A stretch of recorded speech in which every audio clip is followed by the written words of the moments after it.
شروع اللہ کے نام سے جو بڑا مہربان اور نہایت رحم فرمانے والا ہے۔ یہ واقعہ اس وقت کا ہے جب ہمارے پیارے رسول صلی اللہ علیہ وآلہ وسلم نے مکہ میں اللہ کے پیغام کو عام کیا اور اپنے بارے میں بتایا کہ وہ اللہ کے پیغمبر ہیں اور سب کو اسلام کی دعوت دینے لگے، جس پر لوگوں نے ان کی توہین کی، ان کو جادوگر کہا، ان پر پتھر پھینکے۔ ہمارے پیارے نبی صلی اللہ علیہ وآلہ وسلم نے اتنی سختی برداشت کرنے کے باوجود بھی اللہ کی رسی کو مضبوطی سے تھامے رکھا اور ہر تکلیف برداشت کی۔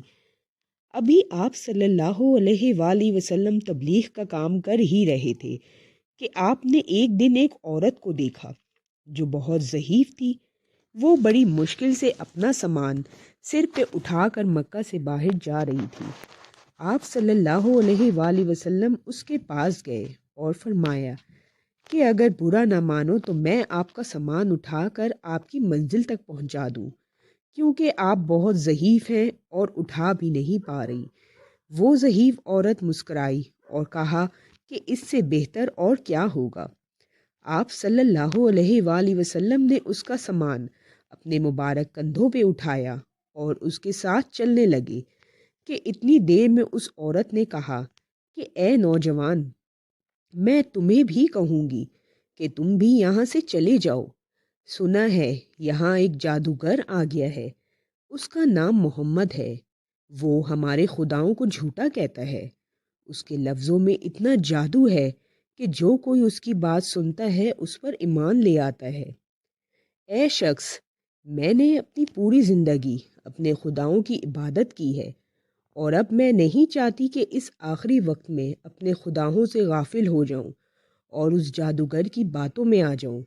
پورے رستے وہ عورت اللہ کے رسول کی توہین کرتی رہی اور اللہ کے رسول صلی اللہ علیہ وآلہ وسلم پورے رستے خاموشی سے اس کی باتیں سنتے رہے اور اپنے کندھے مبارک پہ سامان اٹھائے رہے، یہاں تک کہ عورت کی منزل آ پہنچی اور آپ نے اس کا سامان آرام سے وہاں رکھا اور جانے لگے۔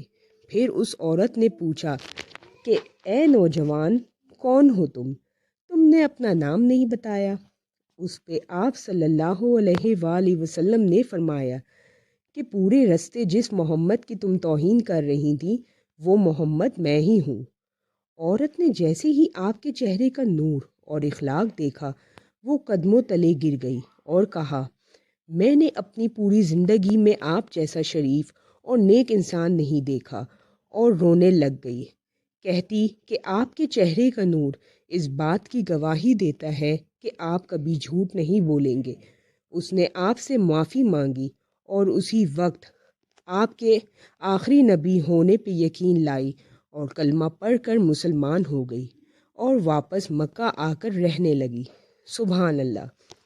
بے شک یہی ہمارے پیارے نبی صلی اللہ علیہ وآلہ وسلم کے اخلاق کی گواہی ہے کہ اللہ پاک نے ان کے چہرے پہ جو نور عطا کیا وہ ان کے لفظوں میں بھی شامل ہے کہ کافر بھی انہیں آخری نبی ہونے اور نبوت پر ایمان لے آئے تھے۔ اللہ تعالی ہمیں بھی یہ توفیق دے کہ ہم بھی اپنے مذہب کی خوبصورتی لوگوں تک پہنچائیں اور انہیں اسلام کی دعوت دیں۔ آمین۔